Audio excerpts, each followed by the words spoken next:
Karena yang satu telepon, uak sayang Haji Makmun yang di Jawa Timur itu panggil saya itu biasanya cuma panggil nama. Dik, saya ini hubungannya dengan Mbah Guru bagaimana?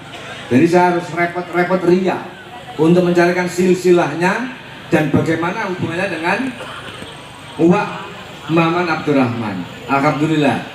Ya, jadi ternyata saudara itu saking banyaknya di seluruh Indonesia, bahkan khususnya di Jawa, di setiap provinsi saya mesti ketemu dengan saudara.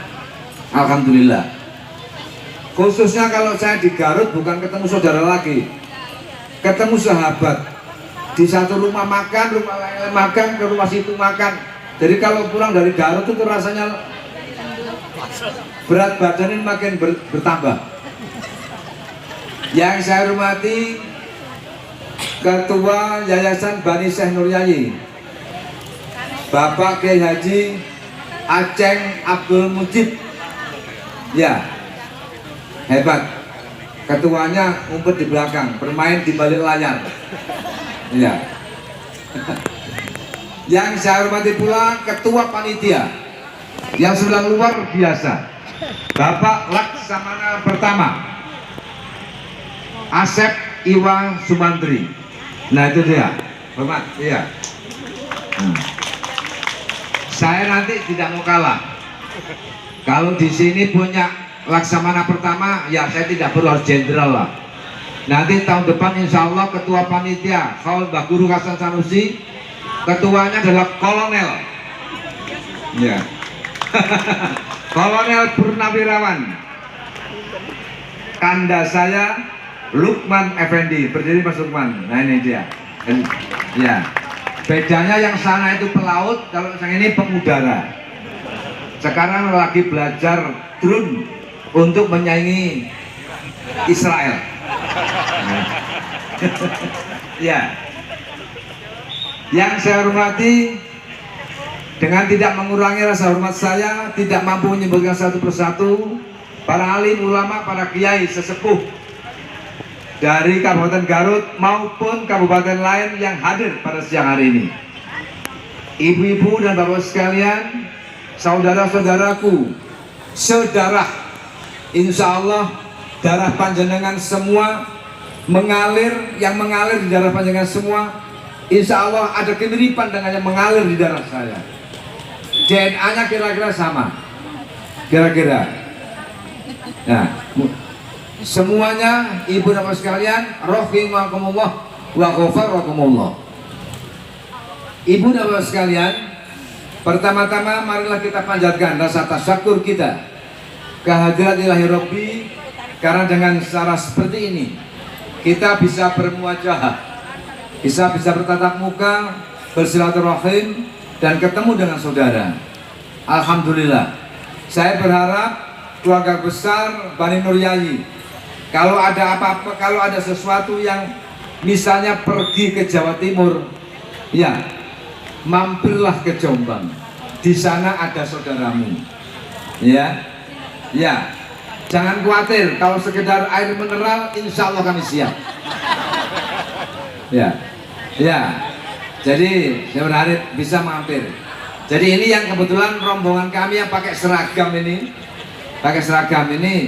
tadinya itu mau menyanyikan paduan suara panitia, ya. Tapi karena sesuatu hal tidak jadi. Cuma lagunya sudah saya titipkan ke panitia.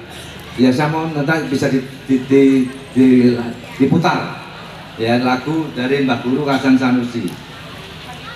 Ibu dan sekalian, selanjutnya sholawat serta salam mudah-mudahan senantiasa terlimpahkan kepada junjungan kita Nabi besar Muhammad Sallallahu Alaihi Wasallam sebagai penerang, pencerah, pembuka jalan, pemberi jalan kebenaran buat kita sekalian, dan semoga kita kelak akan mendapatkan syafaat di ila yaumil qiyamah. Ibu, bapak, dan saudara-saudara sekalian yang berbahagia, rahimahullah wa ghafarakumullah. Saya akan membacakan secara singkat saja karena waktunya mungkin sudah siang dan acaranya banyak. Jadi kalau tadi panitia menghendaki ada cerita, jadi Mbah Guru Hasan Sanusi ini menurut penuturan keluarga kita yang di Jombang, nama kecil beliau itu adalah Pangeran Lebay. Pangeran Lebay. Saya tidak tahu apakah memang ada persaksian di sini namanya juga Pangeran Lebay. Itu kalau keluarga Jombang mengatakan seperti itu. Beliau lahir tahun 1799 Masehi, ya. Nah, jadi jadi lahir tahun 1785 Masehi atau tepatnya 1185 Hijriah. Ya, kalau dihitung sampai sekarang ya sudah berapa ratus tahun kira-kira itu. Nah, kemudian pada tahun 1799 beliau Pangeran Lebay atau Mbah Guru Hasan Sanusi ini itu mendapatkan perlakuan yang tidak indah dari pemerintah kolonial Belanda di bawah pemerintahan Gubernemen Daendels. Orang yang sangat kejam, ya, bahkan digambarkan di situ kerja rodi rakyat-rakyat Priangan khususnya, mungkin termasuk dari Garut banyak yang terlibat, itu dipekerjakan yang namanya dalam sejarah itu disebutkan dengan kerja rodi, seperti itu. Nah, kebijakan Daendels yang sangat kejam lagi itu adalah campur tangan Belanda terhadap tata pemerintahan lokal yang ada di Garut. Konon seperti itu ceritanya. Karena keterlibatan Belanda ini tentu akan merusak struktur budaya masyarakat Garut, khususnya keluarga besar di sini.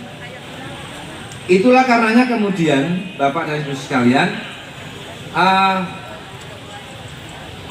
Mbah Aliasan itu merasa dirinya terhina dan beliau memulai proses untuk memberontak kepada penjajah Belanda.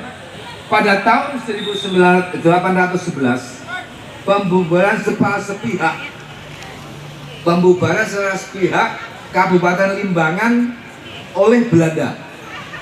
Ya, saat itu bupatinya adalah Tumenggung Wangsakusuma yang memerintah pada tahun 1799 sampai 1811. Itu Tumenggung Wangsakusuma. Ya. Nah, pada saat itu Belanda mendengar bahwa Aliasan ini mau memberontak. Aliasan mau memberontak.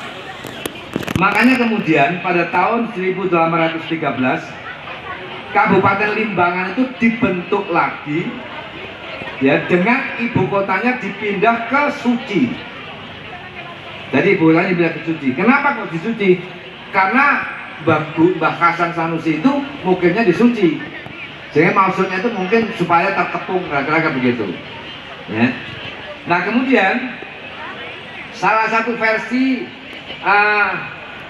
yang diceritakan di Jawa Timur, Aliasan itu ikut terlibat dalam peperangan Pangeran Diponegoro.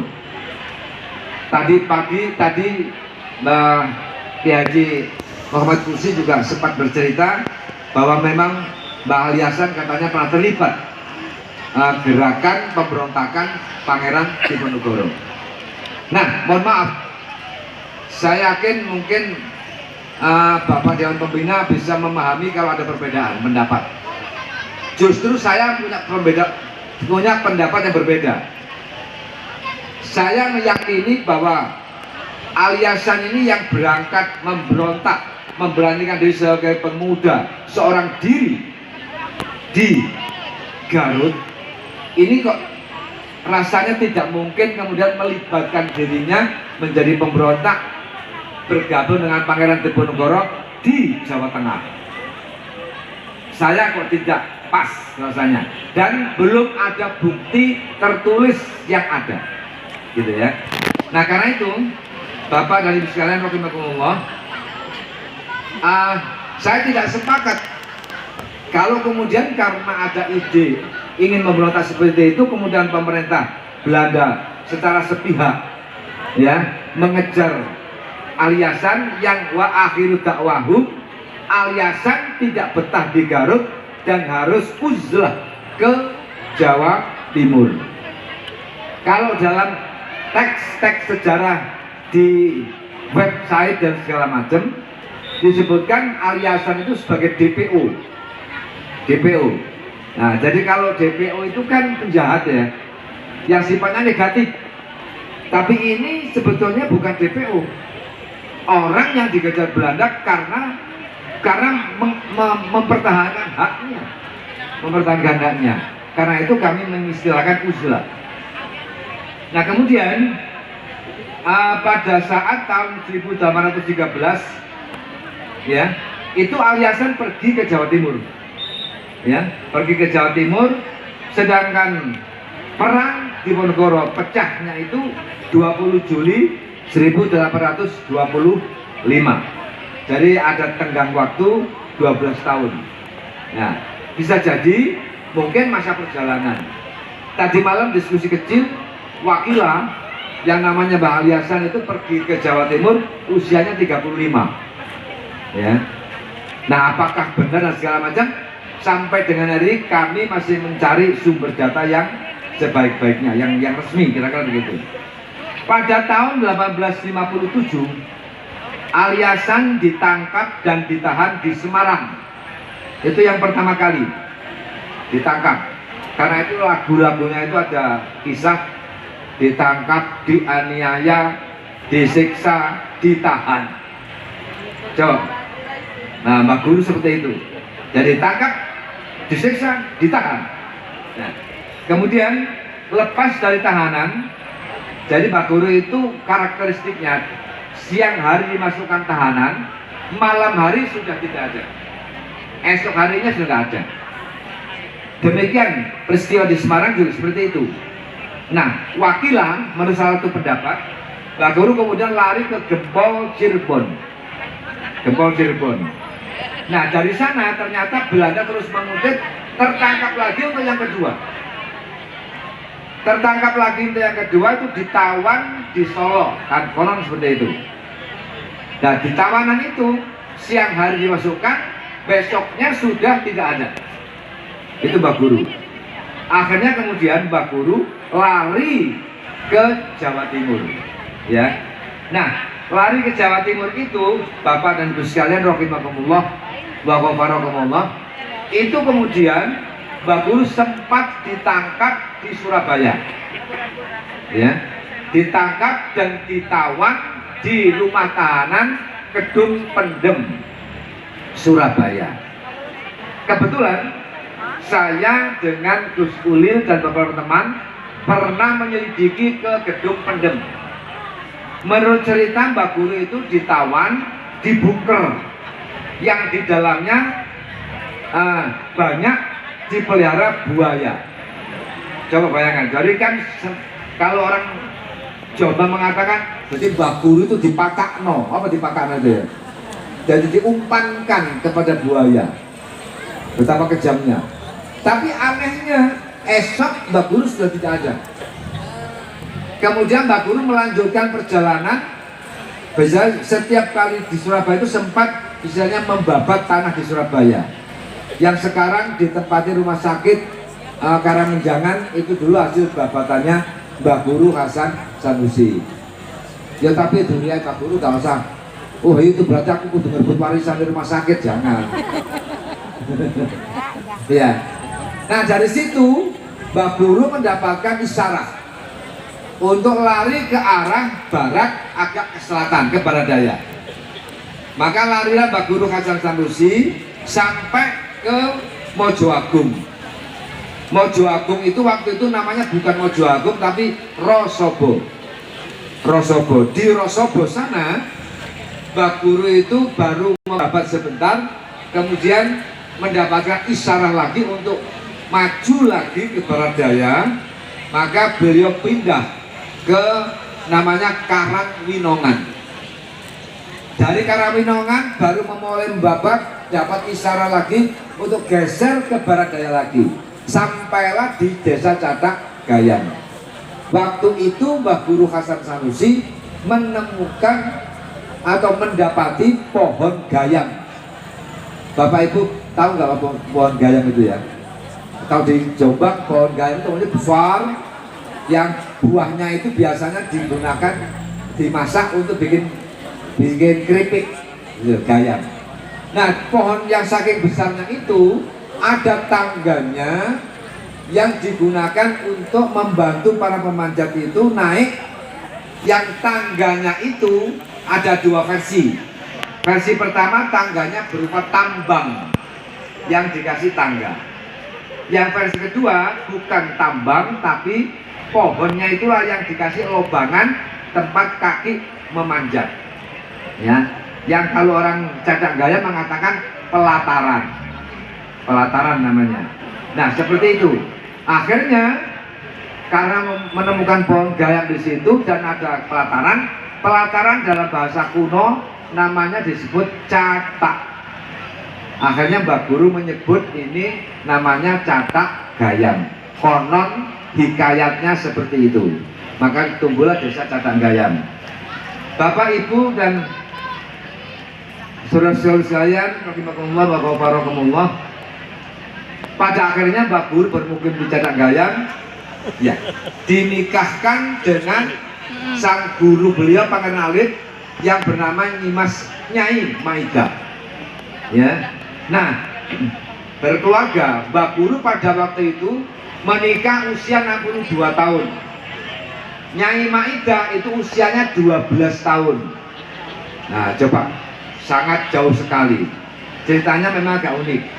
Kemudian pada tahun 1845 tepat pada Jumat Kliwon, Jumadil Tsani, Nyai Maidah wafat. Ya.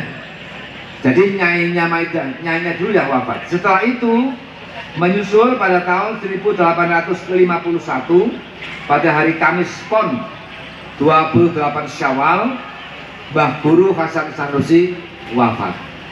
Oleh karena itu sampai dengan hari ini kami insya Allah dan mudah-mudahan pada setiap akhir Syawal kami akan menyelenggarakan haul Mbah Guru Hasan Sanusi. Ibu, Bapak dan saudara sekalian, rahimakumullah wa barakallahu. Secara singkat itulah cerita kami.